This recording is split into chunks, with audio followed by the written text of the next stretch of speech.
I'm Carrie Bicini with opmom.com, and I'm here today with Paige Martin, who is a realtor that owns houston-realtor.com. So welcome on the show today, Paige. Thanks so much for having me, Carrie. Well, I have a question for you. So if I'm putting my home on the market, what are some things that I need to be doing?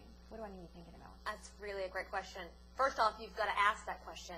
So many of our sellers forget that, and they just put a sign in the yard and they're ready to sell. But what you've got to do is you've got to consider how important price is. Now more than ever, you've got to get with a local realtor, establish what the comparables are in your neighborhood, and price your house in line with the market.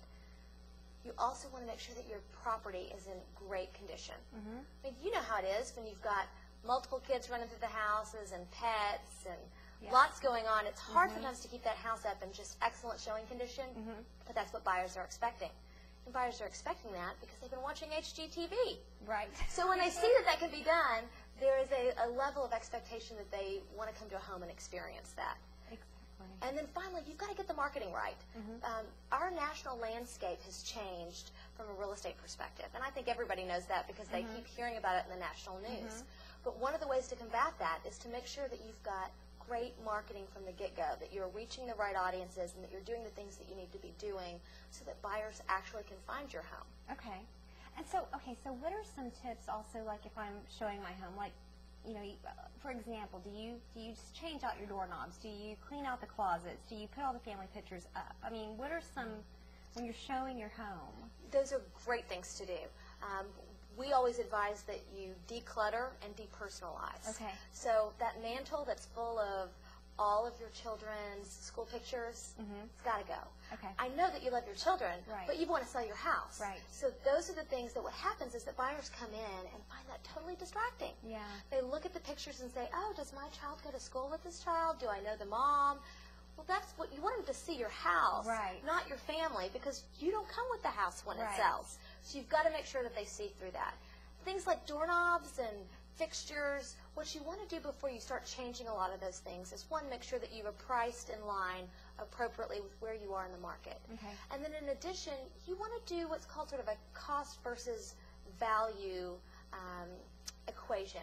Okay. Meaning, if you spend $15,000 on your house replacing doorknobs, but you're not going to get $15,000 back in the sale, then don't do it. Right. It's okay. But price your house then in line with the fact that somebody else is going to have to come put in the doorknobs. Right. Those are the things that you want to do. People ask if they should add bedrooms or bathrooms or add granite to the countertops. What you want to do is, and there's actually a study that's been done nationwide that helps buyers and sellers understand the value of these projects. Okay. I tell my clients, and I'm in a very specific niche, but that in my niche in Houston, Texas, you're only going to get 70% of the value out. So you've got to enjoy that other 30% because you're not going to get it all back. Okay. If you're in Wisconsin, it might be different, but you want to make sure that you are knowing how much value you're going to get out of your upgrades and improvements. Okay, so I have one little more question. Okay. I've heard about, where they say that if you're putting your house on the market, you're selling it, you're having someone come through. Do you, bake cookies in the oven? Do you do the bread? Do you do all that stuff? Absolutely. Okay. You've got to think about this, that the buyers are coming for an experience. Okay. They might not know they're coming for an experience, but that's what you want to create. From the moment they step out of the car and look at your house, do you have old tired bushes or do you have great spring flowers? Right. That sets the tone. The tone continues as they walk through the house. So candles are important, and you want to make sure that you don't overpower them with a smell that might not be attractive, but pick simple smells. Vanilla's great, cinnamon's great, basic things. Cookies in the oven is another thing that a lot of people do, and that's great to do. Music playing, soft music in the background. I'd get rid of the hard rock. Right. But I would do fun things like that, Okay. and then also make sure that all of the lights are on in your home. Natural light and room light is incredibly important.